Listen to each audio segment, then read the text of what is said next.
the truth. What are you waiting? You're up, eh? Mbona sijioni kwetu?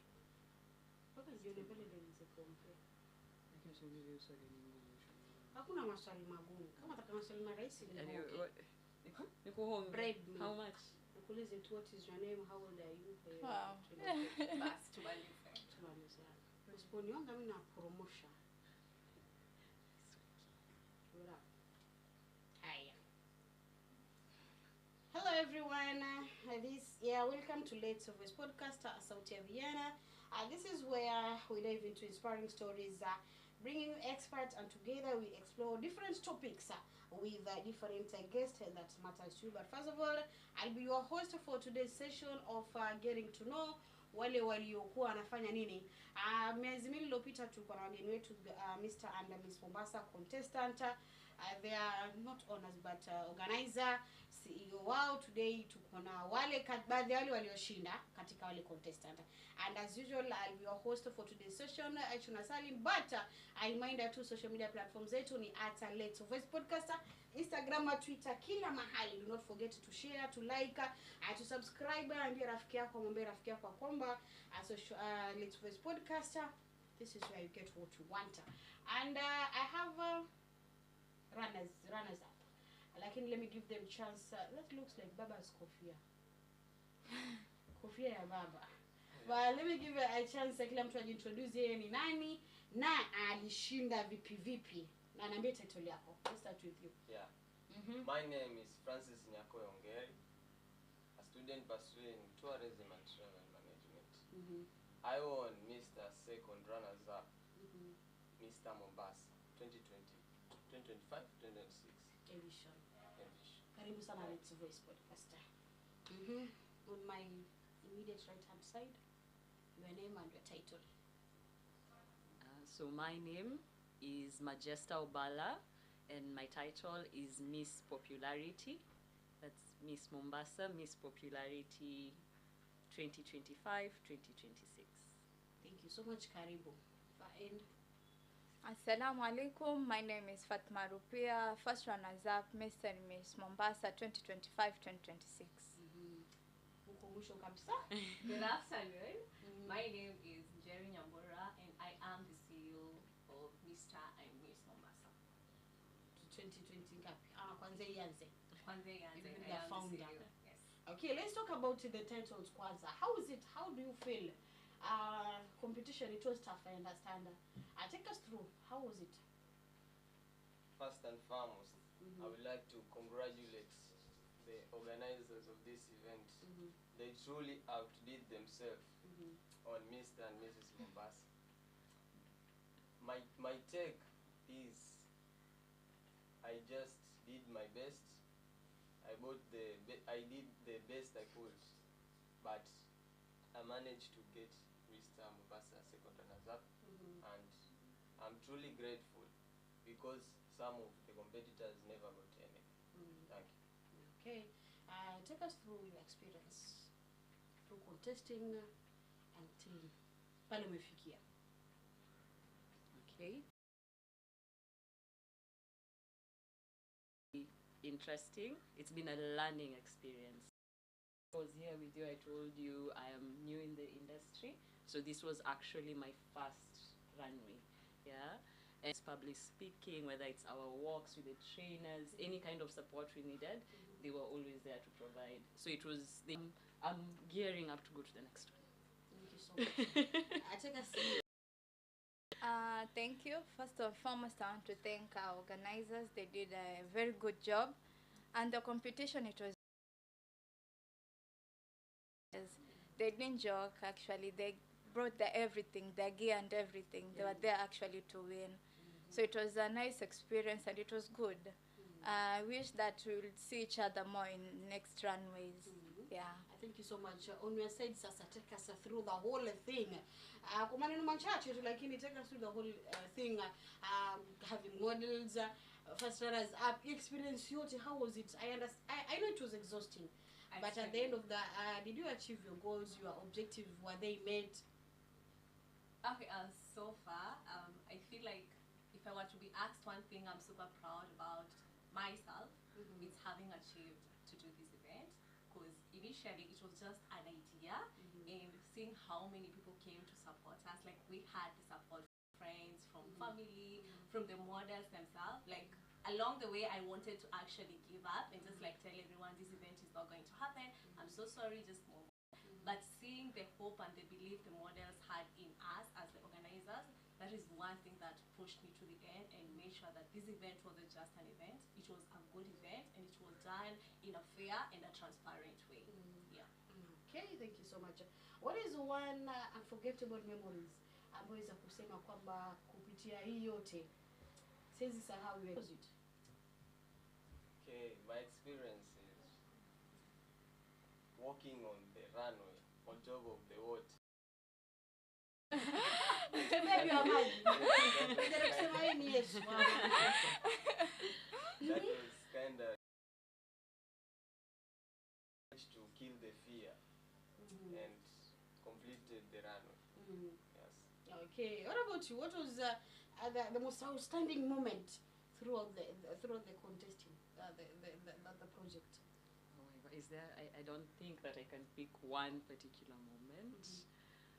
Oh my God, but I'd say the moments when we were walking down the runway and then we had to all stand and get asked questions and the presentations. You know, it's a lot of pressure and all eyes are on you in that moment. You're just like, what do I say? You know, what will people think? But then you go ahead and you do it. So for me, I think that moment was very, yeah, it's here, it's happening, you have to do it.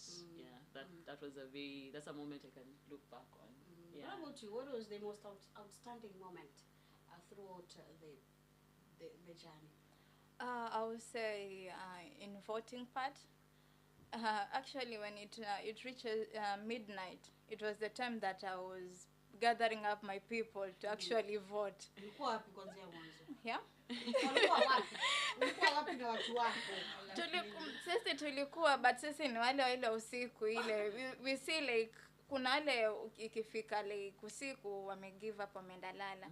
But sasa sisi ndo ile tumetoka kazini, now we are ndo tunachanga, sasa we keep on voting and voting and voting. So it reaches in the morning, you see like you're somewhere, maybe you were in page 1, page 2, but now you are in page 1. That was the very utmost outstanding experience I had, staying late at night, you know, keeping watch on the votes. Yeah. Ulikuwa unakuja na pressure. Yeah. What would you say about the whole project? Pengine labda were your objective met? Unajua swali kila mtu anataka mtu amefanya hivyo. Were your objective really? Unajua mtu anakuwa na ile goal moja. Kando na contesting, anything that ili ku discourage labda? Oh yeah, along the way, like you know, like the moment you realize, like as organizers, you've stopped being in the same page, and everyone puts you in that position where you have to make a decision, and you know this decision is not only affecting you, but so many people. Well, that was super discouraging. It was very scary because I'm not used to making those big decisions, and now I'm put in a position whereby I have like 50 people who are depending on my decision. But I'm really glad that along the way I came to realize that regardless of everything else, I can work under pressure, and I can make decisions not based on my emotions or my feelings, but based on what is right for everyone. Yes. Okay. Thank you so much. What skills or qualities did you acquire through the journey of contesting? Unajua kule mtu ambaye alikuwa ana kiburi kabili, sasa ujishukishe chini kwa sababu you have people who are monitoring you, you're working under pressure. Kuna mwingine ambaye nilikuwa late kama na punctuality ka improve. So what are those skills that you acquired throughout the contesting journey? Okay, what I can say is the designing clothes. That was the best skill that I knew I had, and I never knew it until we managed to contest on Mr. Mombasa. Or the creativity part. Creativity part. It truly was a crazy thing that I knew. And most of the part was the way of handling yourself in front of the audience, and controlling your movement. That's it. Yeah. Okay. Let's talk about popularity and fame. As far as your is concerned, your position, ama your title is concerned. Yes. How do you handle fame? How do you handle popularity? Watu wanakujua. Sasa hizi ndakutext maana najua kuna kafame kidogo, najua labda endorsements zinaweza kuingia au ya 7 na 10k ni parent. How is it balancing maisha yako kando na hiyo popularity that imekuja na hiyo title? Balancing. That is a very good question. Hapo kidogo umeniweka kwa kona. How do you balance it? To be honest, I think it's staying true to yourself and why you started that journey. Yeah, the whole thing that will happen, of course, is when you put yourself in these positions, you're going to acquire that fame. People are going to be looking at you. Yeah, you need to remember, first of all, why am I here? Two, everybody is special in their own way. So hakuna venye utamfinyilia mtu just because you have a position or something, a name in society. Yeah. So for me, my principle is I treat people the way they treat me. I believe in respect being a two-way street, irregardless. That will not change. The other one will be what? I don't know. I'm still learning. I haven't really settled into it yet, to be honest. Shock ilikuwa kidogo. For like 1 week, I didn't post anything. I was tired, but pia kulikuwa na ile, oh my god, I actually did that. I was scared, but I went and I did that. So there was definitely a shock. Okay. Yeah, but with the popularity and fame, it's always to remember why I went there. Yeah. Hiyo itakuja, it's part of the journey, but at the core of it, mbona nilijiingiza kule kwa modeling. Yeah. Okay, thank you so much. On a side, I wanted to know, coming from a Muslim background, how was it kwanza? Sasa the vikwazo katikati ya njia ushashinda sasa. How was it nyumbani, marafiki, ndugu, majamaa as a Muslim contestant? Actually, it was good. I never expected from my community because my parents, my family members, they did support me throughout the voting, throughout buying the clothes and everything, hiring. But for the community, yeah, they're very much proud of me. Actually, I came with my search all the way in Nimeva. And yeah, just to show them. Lazima kujue, lazima. No, but they were very happy about it, and they were like, oh, she's Miss Mombasa first runners up. Wow, congratulations everyone. Like they were really happy. And this thing is what I'm aiming in the community in Kenya or in Mombasa, whereby like modeling, it's just like any other career, like any other let me say, to others it's like a job. So yeah, we should bring more people into it. Yeah, there is no harm in it. Yeah. Okay, let's talk about if we're given chance to talk to communities, investors sana the county government, ama wale watu ambao wajua kabisa nikiwafuata kwa event kama hizi nitapata msaada ama mchango mkubwa sana katika project kama hivi. If we're given a chance to talk to investors na to the government, to the county government, ama kwa waziri ambaye yusikana sana na industry, tuna waziri wa vitu kama hizi, ina fall under tourism, mama? Yeah, tourism, youth and something, youth and sports. Sasa if you're given a chance to talk to those authority, what will it be? Actually, I wouldn't even say much. I'll only tell them the space is here to help young people. And people always say young people are so idle, hence involving themselves in things that goes against the Kenyan role and everything else. The space is there. It's here to support people. Instead of saying youths are doing 1, 2, 3, why don't you support those who are already in the field so that they can empower someone else to come in the same field and get something from it. Yes. Okay. The last question, how do you plan to build on this achievement moving forward? And if vitu gani ambavyo umepanga sasa kuvifanya? You have the title, msaada wako katika jamii utakuwa vipi, and a word to a young boy there who's looking up to you. Maswali ni manne kwa pamoja. Okay, maswali ni manne kwa pamoja. Okay, tuanze sasa. How do you plan? What are your plans sasa? I plan to be the symbol of confidence and art as it goes, my dream is to, I don't know if you know Michael Jackson. See this hat right here. Oh, see Baba and Michael Jackson. Yes, it's not here, Baba. Okay. Yes, my dream is to become a star like him, a big star like him, an international star. So this platform has helped me much to build that character. I started modeling only a year ago, and it has truly pushed me to my limits, and I love this. And how do I empower the young generation? It's just consistency, hard work, and commitment. You'll achieve great things. This one has to offer. And always respect everyone, no matter who they are, where they come from, and give it your all. Yes, thank you. Okay. Your last question. What are your exacting project that you're looking forward to work? To put into work. What are you looking forward to? What am I looking forward to? Yeah, with this title. With this title. So one of the things I'm very passionate about is education in terms of, and I think this is a discussion I've had with some good friends of mine. Yeah, there's something I'd call a knowledge gap in a lot of spaces in society. So one of the projects I'd love to delve into is that kind of education, where people say they know a lot of things. Even an example like the Constitution, yeah, someone will say, no, the Constitution, I've read this, but how many people have actually read it? You know, there's a knowledge gap. There's what we know, but what we don't know is a whole world. And if we can bridge that, that will make a lot of difference in a lot of things, specifically for Mr. and Miss Mombasa, for sustainability. Yes. So that's one of the things. The other reason why I feel like education is important is just a quick one.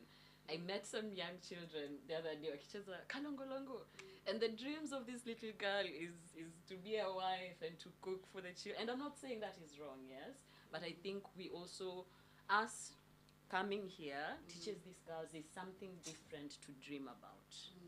So that's the other reason why we need to educate, so that even the children, young boys and girls, can start to dream different dreams. Okay. Yeah. Thank you so much. Mimi nataka kujua mchango wako sasa. Unajua maswali yako sana naleta kwenye religion kwa sababu na I'm not trying to be bad, but I understand the challenge that also a Muslim, kuna vitu vingine ambavyo tumewekewa mipaka. As a Muslim girl, this is this and this and this and this. What is that one thing that you would love to change if you're given a chance to? Not if you're given a chance to. You've been given that chance already. So let's talk about the things that you want to change, as far as Islam rules and regulations, the teachings is concerned. Thank you for that question. What I would like to change is that I want everyone to keep on chasing after their dreams. It's valid. It's who you are. It's what's inside you. It's your voice. And I want each and everyone to put that like the mindset backwards, like the backward mindset aside. We should put it aside, and you keep on chasing your dreams no matter what. That is who you are, and that is what we believe that it's God. He's given you. He's chosen a path for you. He's chosen, like, it's a voice. It's like something that drives you. So I want each and everyone to stand up and keep on chasing after your dreams. And it's valid. Here I am, first runners up, given a chance. And I would like to see myself and the rest of the youths, not only girls but boys, out there, you know. I had, like, there was a girl when I was coming here. She said, like, I want to be like her. I dreamt of becoming a model, but I didn't know how to start about. But since we have a model in our community, I will approach her and tell her, like, how the steps, like, to ulifanyaje mpaka umefika hapo. And that is what I inspire to. I want to see these young girls, these young boys, like what she said, like, in Costarians, they only think about life after school, it's marriage, then getting babies or maybe other things. But I want them to think outside the box. I want you to chase for your dreams. Like, they're valid. It's who you are. I want you to keep on doing that. And it's a good thing. It's a good feeling. It's a good emotion. That's so good. Madam, as we are winding up, anything to tell you, what are you looking forward?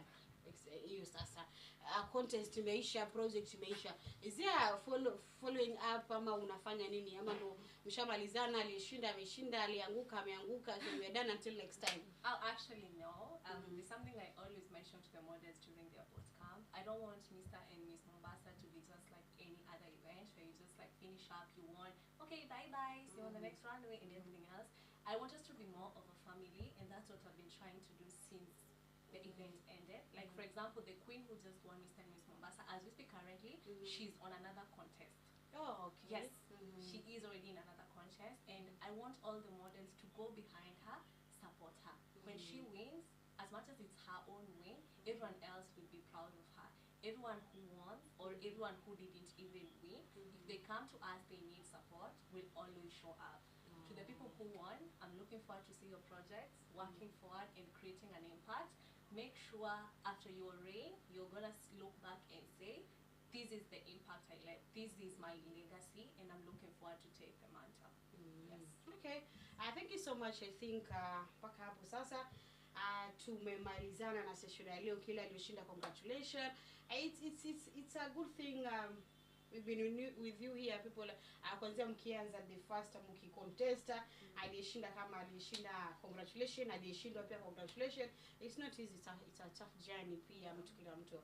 So looking forward kwa project zenu zingine. Mimi nataka kusema thank you so much for sparing time kuja hapa tena. People are busy, it's holiday season, wengine washaanza holiday.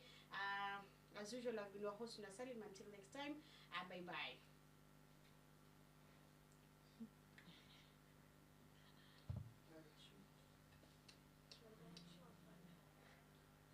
Yeah.